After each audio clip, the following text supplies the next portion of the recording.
जय हिंद दोस्तों, स्वागत है आपका लर्नर्स पॉइंट की करंट अफेयर सीरीज़ में। आज है 16 जून। हम लेकर आए हैं 15 जून तक बने सभी इंपॉर्टेंट क्वेश्चन जो कि आपकी परीक्षा की दृष्टि से बहुत ही ज़्यादा महत्वपूर्ण है। तो वीडियो को अंत तक ज़रूर देखिएगा और यदि वीडियो पसंद आए तो लाइक कीजिए, शेयर कीजिए, सब्सक्राइब कीजिए और यदि आपकी कोई राय है तो कमेंट करना ना भूलिए। दोस्तों, यदि आप इस वीडियो की PDF चाहते हैं तो हमारे टेलीग्राम चैनल को ज्वाइन कीजिए। वहाँ से आप फ्री ऑफ कॉस्ट इसकी PDF डाउनलोड कर सकते हैं। चलिए देखते हैं आज का पहला क्वेश्चन।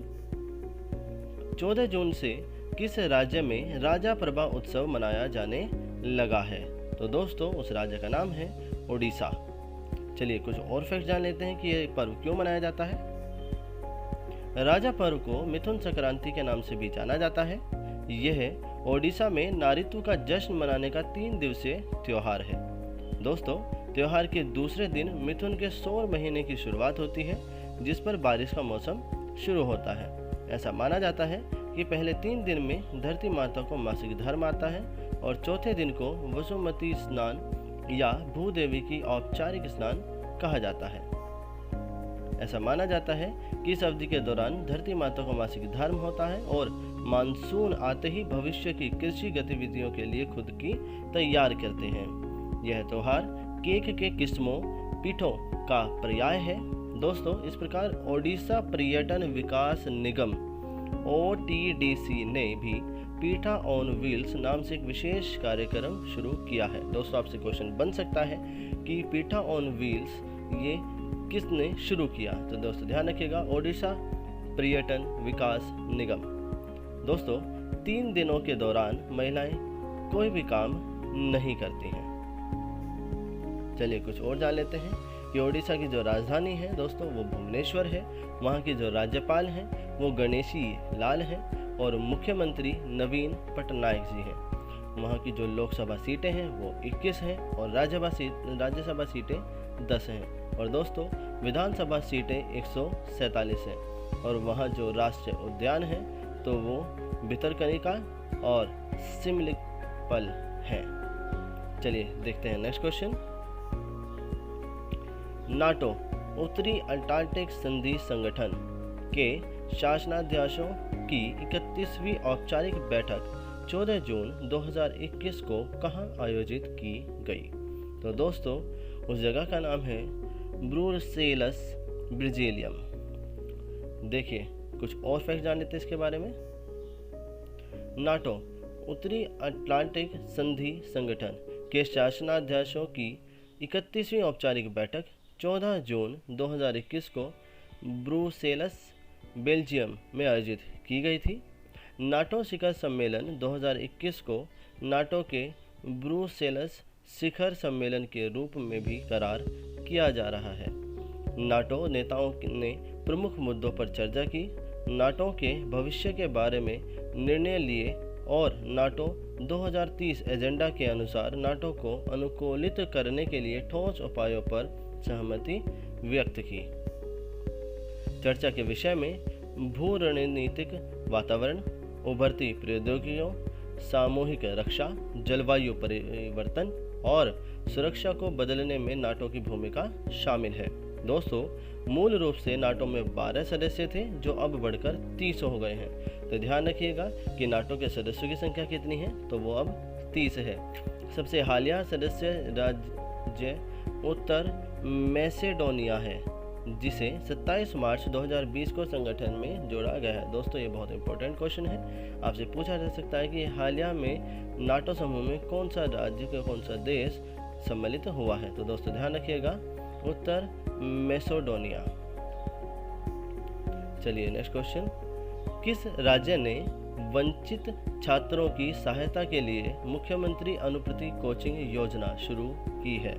तो दोस्तों, उस राज्य का नाम है राजस्थान। चलिए जान लेते हैं कि क्यों की है और क्या इसके फायदे हैं और किन्हें इससे फायदे मिलेंगे। दोस्तों, मेधावी विद्यार्थियों के लिए मुख्यमंत्री श्री अशोक गहलोत की एक बड़ी सौगात है। तो प्रतिभावान विद्यार्थियों को विभिन्न प्रोफेशनल कोर्स एवं प्रतियोगी परीक्षाओं जैसे IIT, NEET, UPSC, RPSC, REET सहित अन्य भर्ती परीक्षा की उत्कृष्ट तैयारी के लिए मुख्यमंत्री अनुप्रति कोचिंग योजना लागू करने की स्वीकृति दी है। दोस्तों, प्रदेश के मेधावी विद्यार्थी अब आर्थिक तंगहाली के कारण अपने सुनहरे भविष्य से वंचित नहीं होंगे। दोस्तों, योजना में अनुसूचित जाति, अनुसूचित जनजाति, अन्य पिछड़ा वर्ग, अति पिछड़ा वर्ग, अल्पसंख्यक और आर्थिक रूप से कमजोर वर्ग के वे विद्यार्थी पात्र होंगे जिनके परिवार की वार्षिक आय 8 लाख रुपए प्रति वर्ष से कम है। ऐसे विद्यार्थी जिनके माता पिता राज्य सरकार के कार्मिक के रूप में पे मैट्रिक लेवल 11 तक का वेतन प्राप्त कर रहे हैं, वो भी इस योजना के पात्र होंगे। किसी भी छात्र छात्रा को इस योजना का लाभ केवल 1 वर्ष की अवधि के लिए दे होगा। दोस्तों, परीक्षार्थियों की मेरिट का निर्धारण 12वीं अथवा 10वीं के प्राप्तांकों के आधार पर किया जाएगा। चलिए कुछ और फैक्ट जान लेते हैं राजस्थान के बारे में कि राजस्थान की जो राजधानी है दोस्तों वो जयपुर है और वहाँ के जो राज्यपाल हैं वो कलराज मिश्र हैं। वहाँ के जो मुख्यमंत्री हैं वो अशोक गहलोत जी हैं और लोकसभा की सीटें वहाँ पर 25 है और राज्यसभा की 10। दोस्तों, अगर बात की जाए विधानसभा सीटों की तो वो 200 हैं। राजस्थान में जो राष्ट्रीय उद्यान हैं दोस्तों वो हैं सरिस्का रेगिस्तान, केलावा देवघाना, रणथंभौर और मुकुंदरा हिल्स। चलिए देखते हैं next question. CPAP continuous positive airway pressure machine के विकल्प के रूप में जीवन वायु उपकरण किसने विकसित किया है? तो दोस्तों उसका नाम है IIT रोपड़। दोस्तों, जैसे कि हमने सभी ने देखा कि जो कोविड के मरीज़ हैं वो जब कोविड से ठीक हो रहे थे तो उनके बाद में उन्हें ब्लैक फंगस, वाइट फंगस या फिर येलो फंगस की शिकायत हुई। तो वो किन कारणों से थी कि जो गंदगी थी या फिर कहें कि साफ़ सफाई ना होने के कारण ये चीज़ हुई थी। तो जो ये जीवन वायु डिवाइस है, ये मशीन है या ये उपकरण है, ये ऑक्सीजन को जो अशुद्ध ऑक्सीजन है उसे पूरा फिल्टर करता है। चलिए और कुछ और फैक्ट जान लेते हैं इसके बारे में। भारतीय प्रौद्योगिकी संस्थान रोपड़ ने CPAP continuous positive airway pressure machine के विकल्प के रूप में एक उपकरण जीवन वायु विकसित किया है। यह उपकरण बिना बिजली के भी काम करता है। दोस्तों, यह अस्पतालों में दोनों प्रकार के ऑक्सीजन उत्पादन इकाइयों, 2 सिलेंडर और ऑक्सीजन पाइपलाइनों के लिए अनुकूलित है। चिकित्सा रूप से आवश्यक सभी मापदंडों को पूरा करने के अलावा यह उपकरण लीक प्रूफ है और कम लागत वाला है। दोस्तों, इसे 22 mm CPAP closed circuit tube के लिए डिज़ाइन किया गया है। इसे 3D प्रिंटिंग का उपयोग करके निर्मित किया गया है और इसका यांत्रिक परीक्षण किया गया है। दोस्तों, आपसे पूछा जा सकता है कि जीवन वायु जो यंत्र है वो कैसे बनाया गया है? तो ध्यान रखिएगा 3D प्रिंटिंग से। जीवन वायु में एयर एंट्रेंस एंड पर एक इनबिल्ट वायरल फिल्टर है जिसकी वायरल प्रभाविकता 99.99% है। दोस्तों, इसका मतलब ये है कि ये जो हमारा वायरस है उसे 99.99% तक साफ कर सकता है, मतलब ऑलमोस्ट 100% ही वो पूरा शुद्ध कर देता है। यह फिल्टर सुनिश्चित करता है कि हवा पर्यावरण से किसी भी रोगजनक को नहीं लाती है।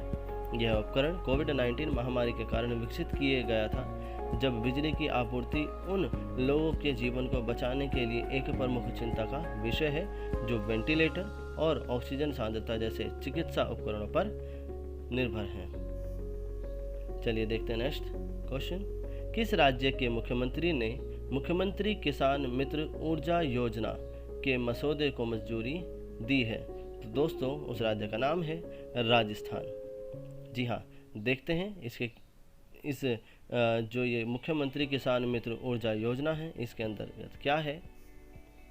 तो राजस्थान सरकार ने मुख्यमंत्री किसान मित्र ऊर्जा योजना के मसौदे को मंजूरी दे दी है, जिसके तहत कृषि बिजली उपभोक्ताओं को हर महीने 1000 रुपये मिलेंगे।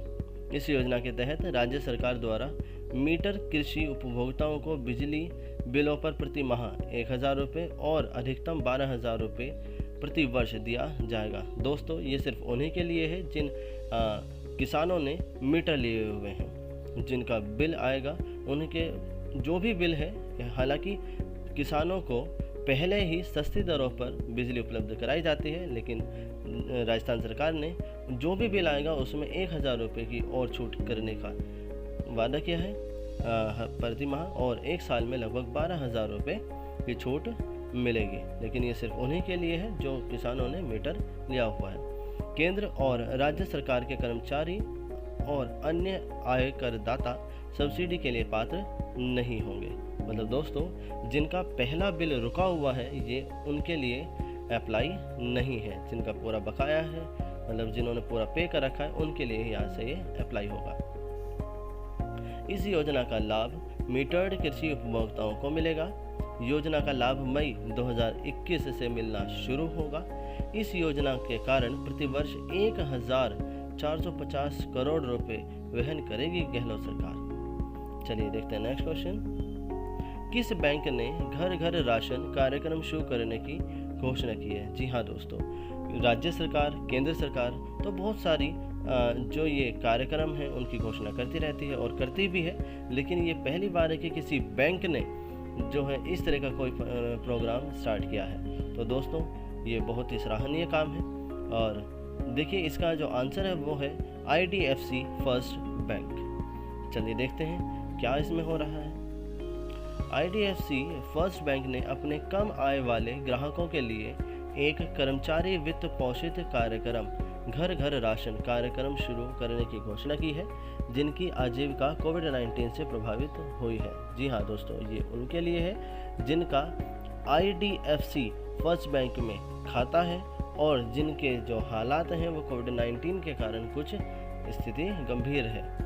ठीक है, बैंक ने उन कर्मचारियों के परिवारों के लिए एक व्यापक कार्यक्रम की भी घोषणा की है जिन्होंने दुर्भाग्य से कोविड-19 के कारण अपनी जान गंवा दी है और कई अन्य सामाजिक जिम्मेदारी की पहल की। घर घर राशन एक अनूठा कार्यक्रम है जहां कर्मचारियों ने अपनी व्यक्तिगत आय से, जी हाँ दोस्तों, उन्होंने अपनी सैलरी से योगदान दिया है ताकि 50,000 कोविड प्रभावित कम आय वाले IDFC फर्स्ट बैंक ग्राहकों को राहत प्रदान करने के लिए एक ग्राहक कोविड देखभाल कोष स्थापित किया जा सके। बैंक के कर्मचारियों ने इस उद्देश्य के लिए 1 महीने के वेतन में 1 दिन का योगदान दिया।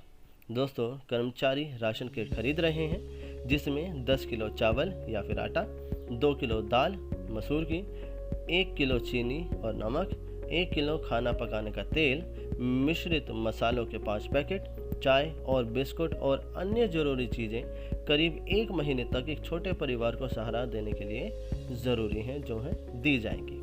चलिए देखते हैं नेक्स्ट क्वेश्चन। देखिए, अब जो ये IDFC बैंक है ये किस टाइप का है? तो ये पब्लिक बैंक है। और इंडस्ट्री क्या है? ये तो बैंकिंग फाइनेंशियल सर्विस है। प्रोसीजर क्या है कि IDFC बैंक है कैपिटल फर्स्ट इंडिया लिमिटेड। ठीक है, टैगलाइन क्या है दोस्तों इनकी? तो ऑलवेज यू फर्स्ट। ध्यान रखिएगा, टैगलाइन भी कभी कभी सीधे सीधे क्वेश्चन में पूछ ली जाती है, स्पेशली बैंकों के एग्जाम में, कि ऑलवेज यू फर्स्ट किस बैंक की टैगलाइन है। दोस्तों ये कब फाउंड हुआ था? तो 2 अक्टूबर 2015 में, और इसका हेडक्वार्टर मुंबई महाराष्ट्र इंडिया में है। और जो इसके की पीपल हैं, मतलब जो इसके लगभग फाउंडर ही हैं, वो राजीव लाल जी हैं और V विद्यानाथन हैं।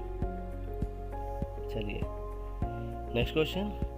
NFC आधारित इलेक्ट्रिक पहचान पत्र EID का उपयोग करने वाला भारत का पहला राज्य कौन सा बना है? तो दोस्तों उस राज्य का नाम है पंजाब। दोस्तों जैसे आप हॉलीवुड मूवीज़ में देखते हैं कि हम कहीं से भी निकलते हैं और हमारी वहाँ एंट्री हो जाती है, तो बिल्कुल सेम ऐसा ही आप पंजाब में देखने के लिए आपको मिलेगा। चलिए देखते हैं इसके बारे में कुछ और फैक्ट्स। पंजाब सरकार ने अपने अधिकारियों या कर्मचारियों के लिए नियर फील्ड कम्युनिकेशन NCF तकनीक से लैस इलेक्ट्रॉनिक पहचान पत्र EID के उपयोग की शुरुआत करने वाला भारत का पहला राज्य बन गया है। NFC तकनीक एक मानक आधारित वायरलेस संचार तकनीक है जो कुछ सेंटीमीटर अलग अलग उपकरणों के बीच डेटा विनिमय का अनुमति देता है। दोस्तों NCF 13.66 मेगाहर्ट्ज पर काम करता है और 4 to 4 kbps किलोबाइट पर सेकंड की स्पीड से डाटा ट्रांसफर करता है। पंजाब सरकार दुनिया भर में प्रौद्योगिकी के साथ तालमेल बिठाते हुए जहां कई देशों में इलेक्ट्रॉनिक पहचान पत्र पेश किए गए हैं, ने भी अपने अधिकारियों या कर्मचारियों के लिए नियर फील्ड कम्युनिकेशन तकनीक से लैस ELD का उपयोग किया है। एक कर्मचारी को उसके मानव संसाधन प्रबंधन प्रणाली डेटा द्वारा प्रमाणित किया जाएगा, जहां प्रत्येक अधिकारी या कर्मचारी का विवरण सेवा पुस्तिका के रूप में संग्रहित किया जाता है। दोस्तों, विभिन्न सरकारी कर योजनाओं जैसे नागरिक सूचना कार्ड या पहचान पत्र, वृद्धावस्था पेंशन, ड्राइविंग लाइसेंस या बीमा योजनाओं आदि को भी इस स्मार्ट ई कार्ड के साथ जोड़ा जा सकता है, ताकि सभी योजनाओं तक पहुंचने के लिए एक ही मंच बनाया जा सके। दोस्तों, पंजाब के बारे में कुछ और फैक्ट्स जान लेते हैं कि इसकी जो राजधानी है वो चंडीगढ़ है और वहाँ के जो राज्यपाल हैं वो VP सिंह बदनौर जी हैं। दोस्तों, वहाँ के मुख्यमंत्री जी कैप्टन अमरिंदर सिंह हैं और वहाँ की लोकसभा सीटें जो है दोस्तों वो 13 हैं और राज्यसभा सीटें सिर्फ 7 हैं। दोस्तों, बात की जाए अगर विधानसभा सीटों की तो वहाँ 117 हैं। चलिए नेक्स्ट क्वेश्चन। व्यापार और विकास पर संयुक्त राष्ट्र सम्मेलन UNCTAD के प्रमुख के नामांकन के लिए किसे मंजूरी दी गई है? तो दोस्तों, उनका नाम है रेबेका ग्रिंसपन। चलिए कुछ और फैक्ट जान लेते हैं इनके बारे में। संयुक्त राष्ट्र महासभा UNGA ने संयुक्त राष्ट्र व्यापार और विकास सम्मेलन के प्रमुख के लिए रेबेका ग्रिंसपन के नामांकन को मंजूरी दी है। वह कोस्टा रिका की अर्थशास्त्री हैं। वह जिनेवा स्थित संगठन अंकटाड का नेतृत्व करने वाली पहली महिला और मध्य अमेरिकी होंगी। दोस्तों, महासचिव एंटोनियो गुटेरेस द्वारा उन्हें UNCTAD के महासचिव के रूप में नियुक्त किया गया है। रेबेका ग्रिंसपन 2014 से इबेरो अमेरिकन जर्नल सेक्रेटरीट की महासचिव हैं। उन्होंने 2010 से 2014 तक संयुक्त राष्ट्र विकास कार्यक्रम के उप प्रशासक के रूप में भी काम किया है। तो इनके बारे में कुछ और जान लेते हैं कि जो United nation conference on trade and development UNCTD की फॉर्मेशन कब हुई थी? तो दोस्तों 30 दिसंबर 1964 को हुई थी और जिसका हेडक्वार्टर है वो जेनेवा स्विट्जरलैंड में है और जो इनके हेड हैं वो एक्टिंग सेक्रेटरी जनरल हैं और जो उनके पेरेंट ऑर्गेनाइजेशन है वो यूनाइटेड नेशन जनरल है, असेंबली यूनाइटेड नेशंस। चलिए नेक्स्ट क्वेश्चन। किस राज्य ने यूनाइटेड किंगडम को GI प्रमाणित जर्दालू आम की पहली वाणिज्य खेप का निर्यात किया है? तो दोस्तों, उस राज्य का नाम है बिहार।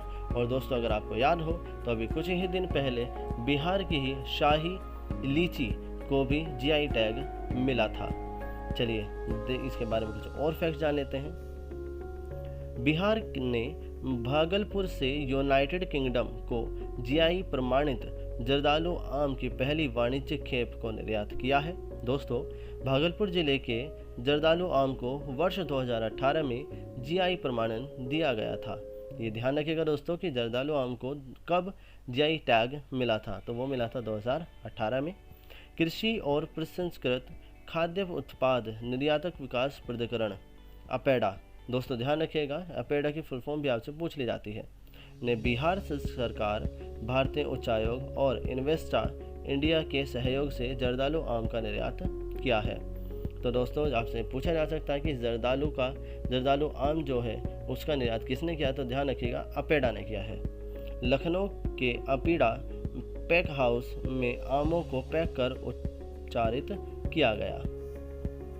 दोस्तों, कुछ और चीज़ें हैं बिहार की कुछ और चीज़ें हैं जिन्हें GI टैग मिला हुआ है। तो देखिए कौन कौन सी हैं? मधुबनी पेंटिंग, अपलीक खटवा, बिहार का पेचवर्क, भागलपुर सिल्क, बिहार के पिपली खटवा कार्य, करतनी चावल, बिहार की सिक्की घास का काम, बिहार के सिक्की घास उत्पाद, बिहार की सुजनी कढ़ाई का काम, भगलपुरी जर्दालू, सिलाऊ खाजा, बिहार की सुजनी कढ़ाई का काम, मगही पानी और बिहार की शाही लीची। दोस्तों बिहार के बारे में कुछ और फैक्ट जान लेते हैं कि बिहार की जो राजधानी है वो पटना है, वहाँ के जो राज्यपाल हैं वो फागू चौहान जी हैं और मुख्यमंत्री नीतीश कुमार जी। दोस्तों बात की जाए वहाँ की लोकसभा सीटों की तो वो 40 हैं और राज्यसभा सीटें 16। दोस्तों विधानसभा सीटें 243 हैं और वहाँ की जो विधान परिषद है उसकी सीटें हैं 75। दोस्तों वहाँ पर एक नेशनल पार्क भी है जिसका नाम वाल्मीकि है। चलिए next question. World giving index 2021 की रिपोर्ट के अनुसार भारत दुनिया भर में किस स्थान पर है? तो दोस्तों भारत 14वें स्थान पर है। जी हाँ दोस्तों जो वर्ल्ड गिविंग इंडेक्स है ये बताता है कि कोई देश कितना दयालु है, मतलब कितना दान देने में आगे है। तो दोस्तों अगर बात नंबर 1 की जाए तो इंडोनेशिया नंबर 1 पर आता है दुनिया में दान देने के मामले में।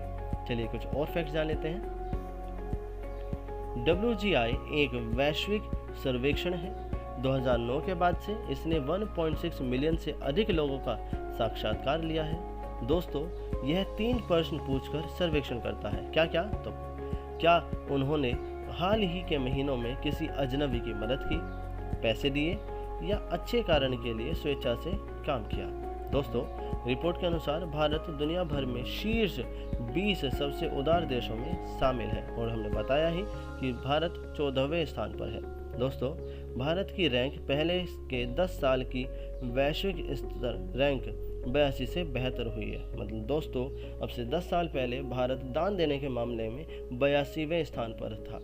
तो भारत ने बहुत ही अच्छी बढ़त और अपनी स्थिति में सुधार किया है और अब 14वें स्थान पर है। दोस्तों ऑस्ट्रेलिया और न्यूजीलैंड ने अपने शीर्ष 10 रैंकिंग बनाए रखी है। रिपोर्ट के पर प्रकाश डाला गया।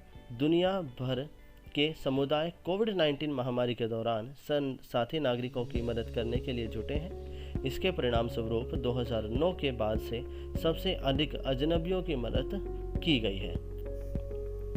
दोस्तों लगभग 3 बिलियन लोगों जो दुनिया के 55% वयस्कों के लिए जिम्मेदार हैं ने किसी ऐसे व्यक्ति की मदद करने की सूचना दी जिसे वे 2020 में नहीं जानते थे। दोस्तों 2017 से 2019 के बीच भारत के स्कोर में तेजी से सुधार हुआ है और 2020 के दौरान सुधार करना जारी रखा। वर्ल्ड गिविंग इंडेक्स 2021 की रिपोर्ट के अनुसार भारत दुनिया भर में 14वें सबसे धर्मार्थ देश है। रिपोर्ट के अनुसार कोविड-19 महामारी ने दुनिया भर में देने के चलन को और बढ़ा दिया है। दोस्तों यह report charity and foundation CAF द्वारा जारी की गई है। दोस्तों आपसे ये पूछा जा सकता है कि WGI की जो लिस्ट है वो या जो सर्वे है या सर्वेक्षण है वो किसने जारी किया है? तो ध्यान रखिएगा कि चैरिटी एंड फाउंडेशन ने जारी की है। 2021 का सर्वेक्षण धर्मार्थ दान पर लॉकडाउन के प्रभाव पर प्रकाश डालता है। Thank you.